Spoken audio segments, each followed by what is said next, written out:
Assalamualaikum warahmatullahi wabarakatuh. Bismillahirrahmanirrahim. Doa adalah perkara yang besar. Sayangnya banyak orang tidak memahami hakikat doa. Sebagian orang menganggap bahwa setiap doa yang dipanjatkan sesuai dengan cara dan keadaannya pasti dikabulkan. Karena itu, ketika mereka memanjatkan doa dan kemudian tidak terpenuhi sesuai dengan maksud di dalam hatinya, dia menjadi putus asa dan berburuk sangka kepada Allah Ta'ala. Padahal kebesaran hati seorang mukmin tampak ketika ia tidak berputus asa tatkala secara lahiriah hasrat dalam doanya tidak tercapai. Sebab boleh jadi menurut Allah yang Maha Pemurah, doa itu tidak bermanfaat baginya. Perhatikanlah, jika seseorang anak ingin memegang bara api, maka ibunya akan berlari mencegahnya. Bahkan tidak segan sang ibu akan memukul anak yang bersikeras melakukannya. Demikianlah, ketika aku merenungkan falsafahnya, aku merasakan kenikmatan dari doa. Aku bersaksi bahwa Allah yang Maha Tahu dan yang Maha Waspada tahu persis mana doa yang bermanfaat dan mana doa yang tidak bermanfaat. Berkali-kali aku menyayangkan tatkala orang-orang mengirim surat untuk minta didoakan. Bersama itu pula mereka menulis bahwa jika doa itu tidak dikabulkan, mereka akan menganggapku berdusta. Sungguh, mereka ini tidak tahu etika doa, tidak tahu bagaimana syarat-syarat orang yang berdoa dan orang yang minta didoakan. Mereka telah terjebak di dalam buruk sangka atas doa, persis sebelum berdoa atau didoakan. Sungguh aku tidak suka membaca surat semacam itu. Aku pikir lebih baik mereka tidak usah menulis surat untuk didoakan.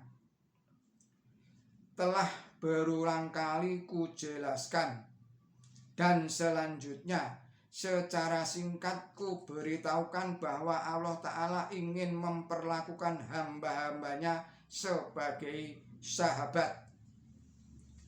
Dalam persahabatan ada rangkaian pertukaran.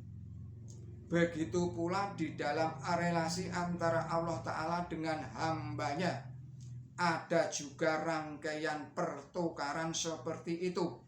Allah Ta'ala mendengarkan dan memperhatikan ribuan doa hamba-hambanya, menyembunyikan aib mereka dan mengasihi mereka kendatipun mereka makhluk-makhluk yang hina. Sebagai pertukarannya, seorang hamba Allah Ta'ala hendaklah beriman sepenuhnya kepadanya. Jika doa seseorang tidak terpenuhi seperti apa yang diharapkan, janganlah berburuk sangka kepada Allah Ta'ala. Sebaliknya, hendaklah kegagalan itu dianggap sebagai akibat dari kesalahannya sendiri. Terhadap ketetapan Allah Ta'ala, seorang hamba seharusnya menerimanya dengan lapang dada dan memahami itu sebagai kehendaknya. Di dalam surat Al-Baqarah surat 2 ayatnya 155, Allah berfirman, Bismillahirrahmanirrahim, dan sesungguhnya kami akan menguji kamu dengan sesuatu dari ketakutan dan kelaparan, kehilangan harta, kehilangan jiwa dan buah-buahan. Dan berilah kabar baik kepada orang yang sabar. ujian dari Allah Ta'ala kepada hambanya bisa berupa ketakutan, bisa berupa kelaparan, bisa berupa kehausan, bisa berupa kehilangan harta, bisa kehilangan jiwa, bisa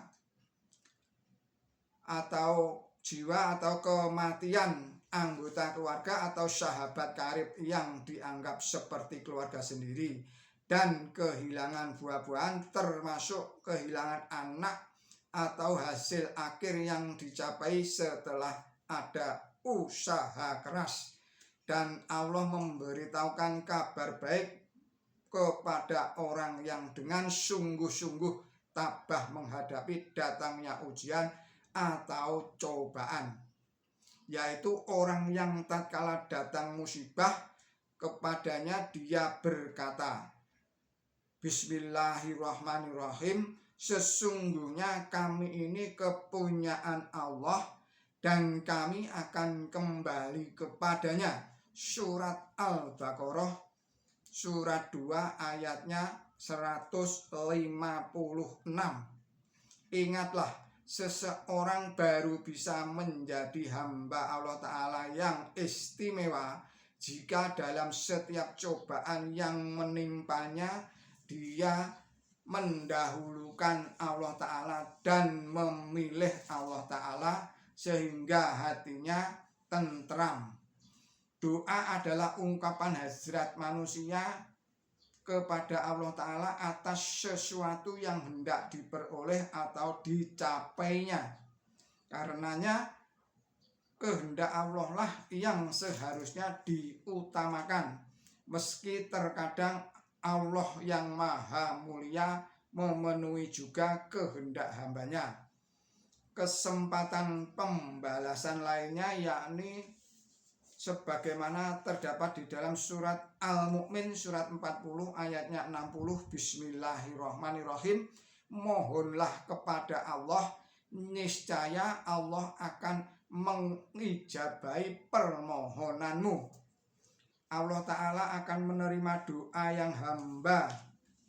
Saya ulangi, Allah Ta'ala akan menerima doa sang hamba jika ia percaya kepadanya. Ingatlah baik-baik, doa manusia niscaya dikabulkan apabila ia bersedia meninggalkan pengingkaran, kelalaian, dan kejahatan demi Allah Ta'ala. Semakin sering manusia mendekatkan diri kepada Allah Ta'ala, maka semakin banyak kesempatan bagi terkabulnya doa-doanya. Allah berfirman, Bismillahirrahmanirrahim, dan apabila hambaku bertanya kepadamu tentang aku, sesungguhnya aku ini dekat.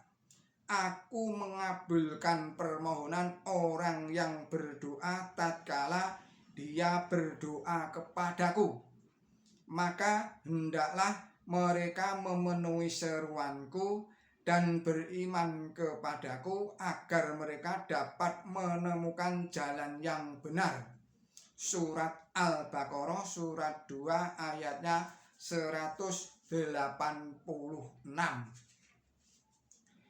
Di tempat lain di dalam Al-Quran Allah berfirman, Bismillahirrahmanirrahim, dan bagaimana mungkin mereka dapat mencapainya dari tempat yang jauh. Surat Syaba, Asy-Syaba surat 34 ayatnya 52. Bagaimana mungkin Allah mendengar doa seorang yang jauh darinya?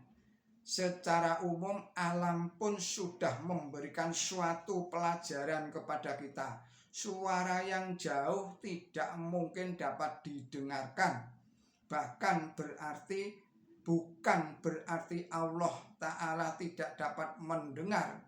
Sungguh Allah Ta'ala maha mengetahui apa yang tersembunyi di dalam hati manusia. Allah Ta'ala maha mendengar kehendak manusia jauh sebelum kehendak itu dilahirkan. Tetapi ayat di atas dimaksudkan untuk menarik perhatian manusia agar berupaya untuk berdekat-dekat dengan Allah Ta'ala. Orang yang terjerumus di dalam kelalaian, pengingkaran dan kejahatan akan jauh dari Allah Ta'ala. Semakin jauh, semakin banyak hijab yang menutupi, maka semakin jauh pula kemungkinan terkabulnya doa. Sebagaimana baru saja kukatakan, meskipun Allah Ta'ala mengetahui perkara yang gaib, namun tanpa dibarengi dengan ketakwaan, doa manusia tidak punya arti apa-apa. Demikian pesan Hazrat Mirza Ghulam Ahmad Mujaddid abad ke-14. Billahi taufik wal hidayah. Wassalamualaikum warahmatullahi wabarakatuh.